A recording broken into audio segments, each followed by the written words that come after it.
Good evening, everyone, and welcome to the session. So, we are back after a gap of almost 2 days, right? The new session.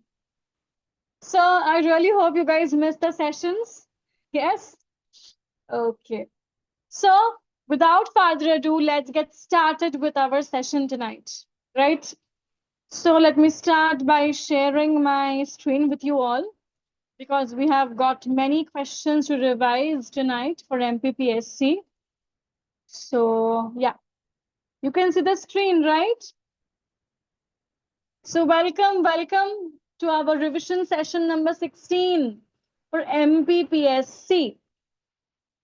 Chalo then, good evening, and welcome. So, please do like the session.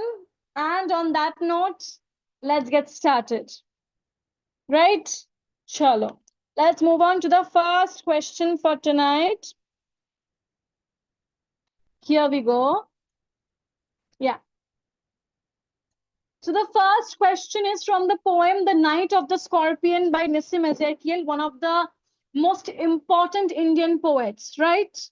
Okay.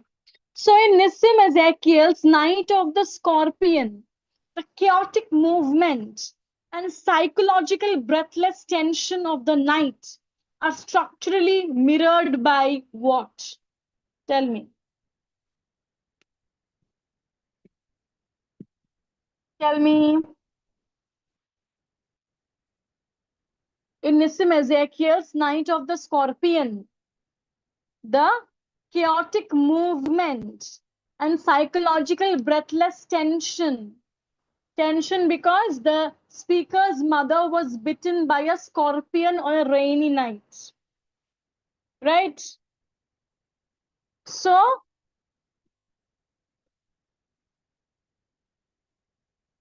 this tension of the night is structurally mirrored by what?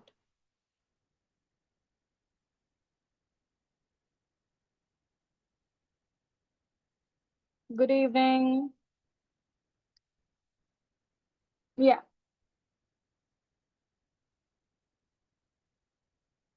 It is mirrored by one long continuous stanza with minimal punctuation driving forward the momentum of the poem.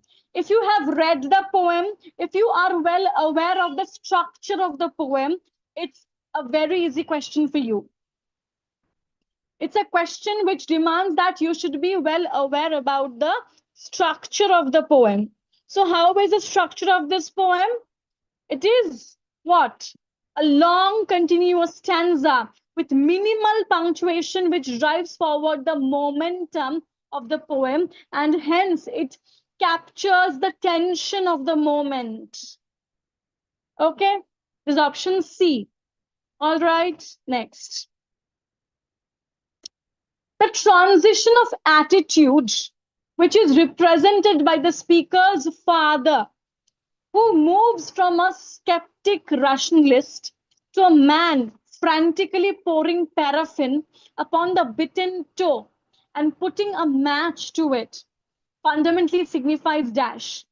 So, this change in attitude of the speaker's father from being a rationalist and very scientific to a man who is fumbling and frantically just doing anything and everything to give some relief to his wife from that pain.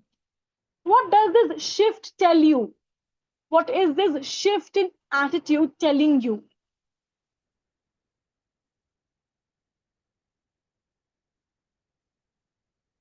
This attitude in this shift in attitude tells us that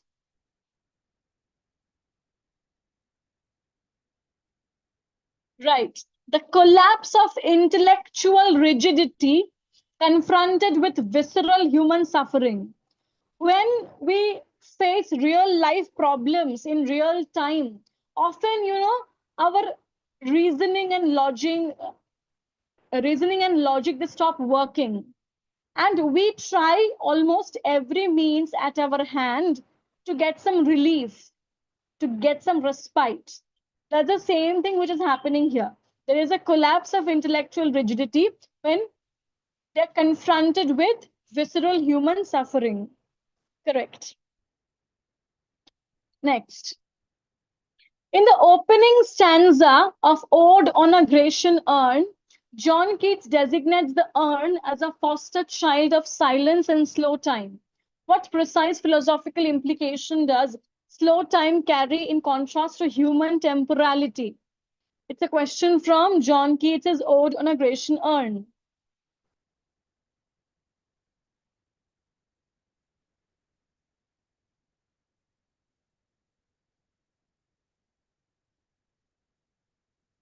Tell me, what does it tell you? What do you mean by slow time here? What do you mean by slow time here?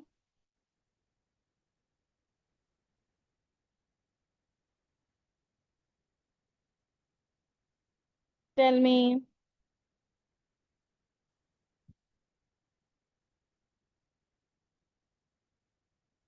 It means the urn is insulated from destructive, rapid historical time, maturing instead under the unhurried, non-corrupting pace of artistic eternity. So this is what art offers to you, right? This is what art offers to you. Correct. Insulated from destructive, rapid historical time and maturing instead under the unhurried, non-corrupting pace of artistic eternity. Okay, right. Next. The paradox in this poem, Or on a Grecian Urn, you have this line, right? Heard melodies are sweet, by those unheard are sweeter. It fundamentally champions which romantic aesthetic doctrine? What do you mean by this paradox? That heard melodies are sweet, but those unheard are sweeter. From Ode on a Grecian Urn. What does this mean?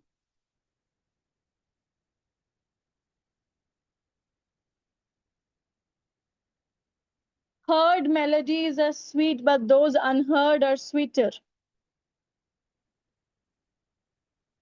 Correct. It means what? The infinite capacity of the imaginative faculty over finite sensory realization. The infinite capacity of the imaginative faculty over finite sensory realization. Okay, right.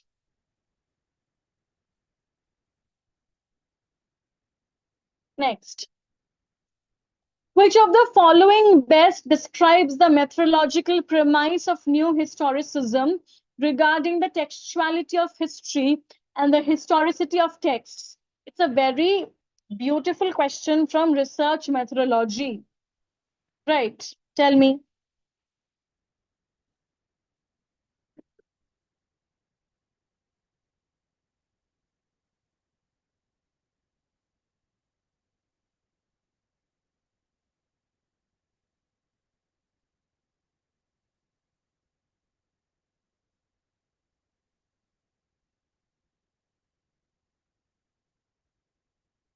Which of the following best describes the methodological premise of new historicism regarding the textuality of history and the historicity of texts? If you just know the basics of new historicism, it's easy for you.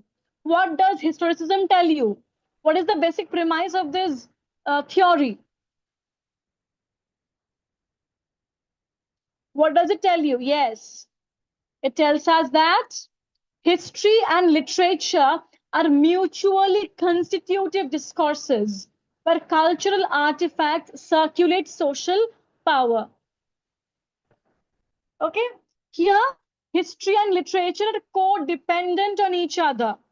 History and literature are mutually constitutive discourses where cultural artifacts circulate social power. Is Stephen Greenblatt a new historicist? Is Stephen Greenblatt a new historicist who wrote Renaissance self-fashioning, then Hamlet in Purgatory? Right? Yes, correct. Next. Which classic work of nonfiction does Maggie Tulliver read during a crucial intellectual and emotional turning point in her youth, which profoundly shapes her ascetic renunciation under the guidance of Thomas A. Kempis? So now we have a question from the semi-autobiographical novel, The Mill on the Floss by George Eliot. Here, it is believed that Maggie Tulliver is an alter ego of George Eliot herself. Here we can see Maggie Tulliver as an alter ego of George Eliot herself, right? Yes, Ram Jeff, which one do you want me to elaborate? Can you please tell me? Okay.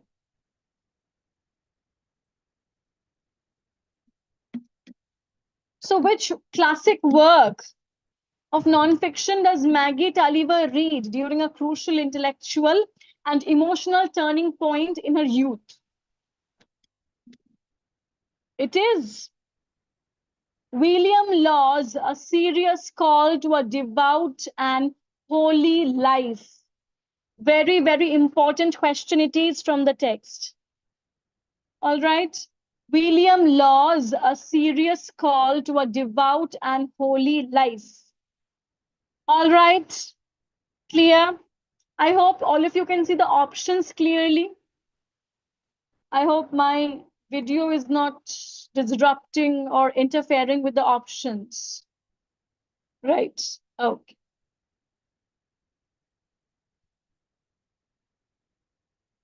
Okay.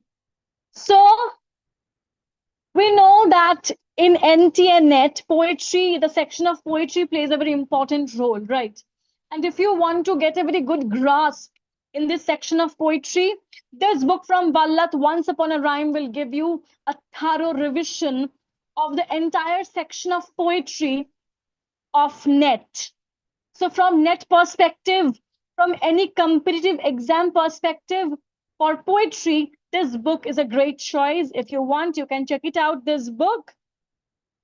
You can check out this book from our website, Vallath Books. All right, great. Okay, next. Which specific texts do the corrupt magicians, Valdez and Cornelius, advise Dr. Faustus to study alongside Bacon and Abanus to ensure mastery of necromancy? So now we have a question from the tragedy, Dr. Faustus by Marlowe. So which specific texts were recommended by the corrupt magicians Valdez and Cornelius to Faustus? And they said that if you study these texts alongside Francis Bacon and Abanus, you will become a master of necromancy. Okay, Ram Jeff, we can do that. We can arrange a lecture on new historicism. All right. If you guys want, I can do a session on just literary theory. If that's what you guys want, we can do that. Yes. So Valdez and Cornelius had advised Dr. Faustus to read the Hebrew Psalter and the New Testament. The Hebrew Psalter and the New Testament. Okay. I hope by now all of you have read a thorough summary of Dr. Faustus and just look through the pages of the play. Okay, it would be great. Right. Next. In which year and through which publication were the first chapters of the story of my experiments with truth originally serialized in Gujarati? So here we have a very simple factual question from Gandhi's autobiography, The Story of My Experiments with Truth. It's a major autobiography which was translated from Gujarati into English by Mahadev Desai. Right. But forget the English edition for now. Here, what is important is in which year and through which publication were the first chapters of the story of my experiments with truth, originally serialized in Gujarati.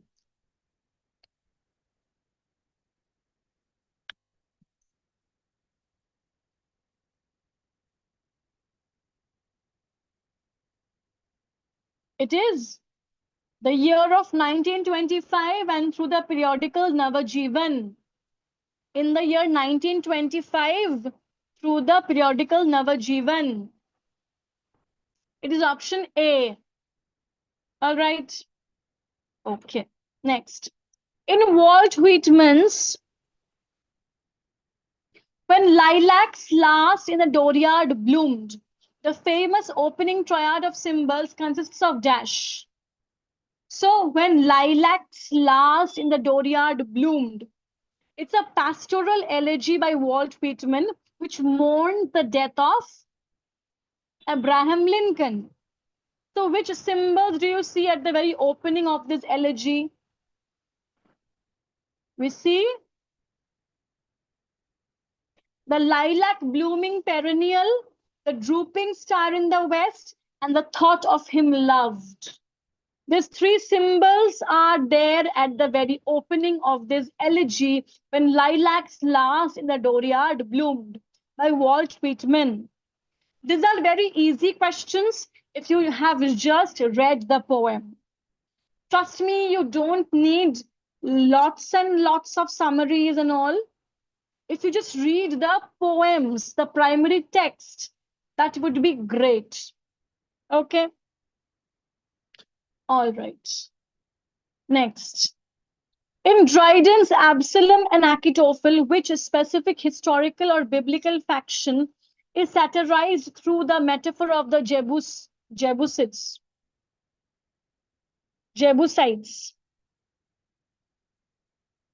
In Dryden's Absalom and Achitophel, which specific historical or biblical faction means section is satirized through the metaphor of the Jebusites.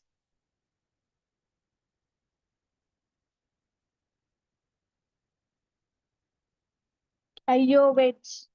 I have to plug in my laptop. It's running out of charge. Yeah. Okay. So here, through the metaphor of Jebusites, he critiques the Roman Catholics. He critiques the Roman Catholics. Okay? He critiques the Roman Catholics.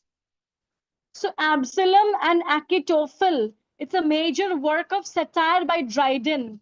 Dryden, who was the most influential writer of the Restoration period. Okay? Right. Very good. Next.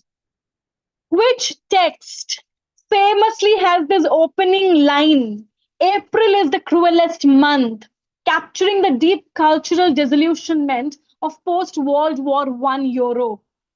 Easiest question of the session tonight. You all know this. Which poem has this opening line? April is the cruelest month, which captures the deep cultural disillusionment of post-World War I Europe. It's the opening line of The Westland by T.S. Eliot. It's the opening line of The Westland by T.S. Eliot. It's the opening line of The Westland by T.S. Eliot, first published in 1922.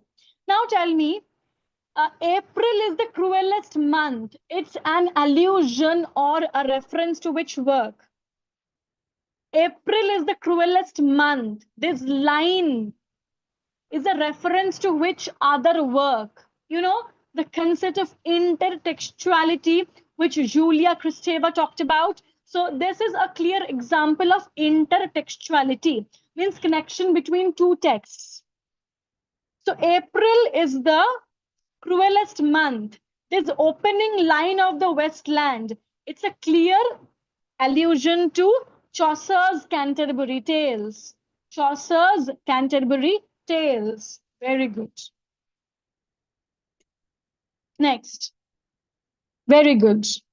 Which prominent modernist essay and manifesto famously popularized the artistic ethos of make it new, encouraging writers to radically defamiliarize classical forms to capture the psychological fragmentation of modern life.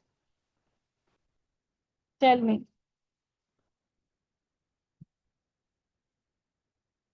Which prominent modernist essay and manifesto famously popularized the artistic ethos of make it new?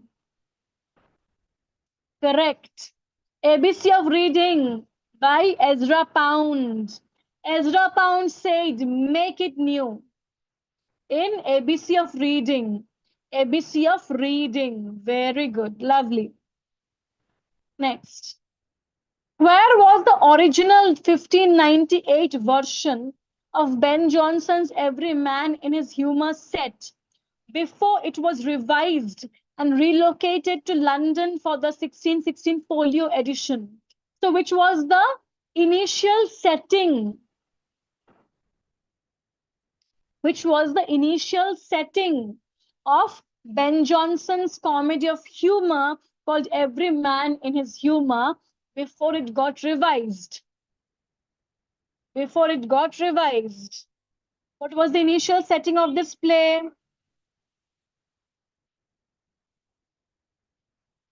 Ayyo. It is Florence. Yeah, I forgot to make it bold. I forgot to make Florence bold, but it is Florence. Okay. Florence was the initial setting of Every Man in His Humour.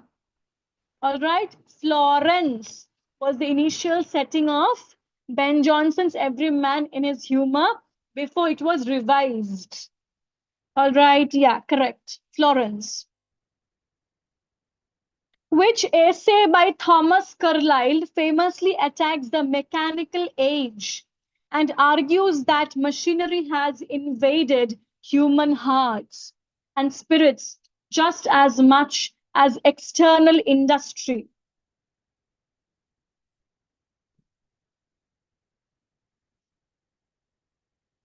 Which essay by Thomas Carlyle famously attacks the mechanical age? We all know how industrial revolution was at its peak during the 19th century, right? So which essay talks about it?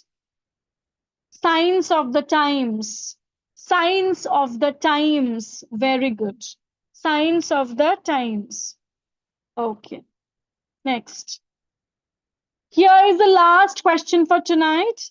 In Raja Rao's metaphysical novel, The Serpent and the Rope, published in 1960, what is the precise philosophical and symbolic meaning behind the metaphor of the rope, which represents the world? Very easy. You all know which philosophy is at work here, right? It is Advaita Vedanta concept of Adhyasa, means superimposition of the world on Brahman. It is very easy. Advaita Vedanta. Advaita Vedanta concept of Adhyasa. Adhyasa. All right. Okay. So that's all from our side for tonight. I really hope you guys loved the session and enjoyed answering these questions. Yes, Advaita Vedanta. Right. So you can just check out our book from the website Vallath Books, Once Upon a Rhyme, and then you can decide if you want this wonderful book for the poetry section. Okay? Right. So, guys, please like the session. Only 5 likes. Why? And it's the weekend already, so do have a lovely weekend. Yes. Take care. Keep learning. Study really well. And I will see you all again on Monday at 9:30 p.m. Okay, chalo. Bye. Take care. Good night. And do have a lovely weekend.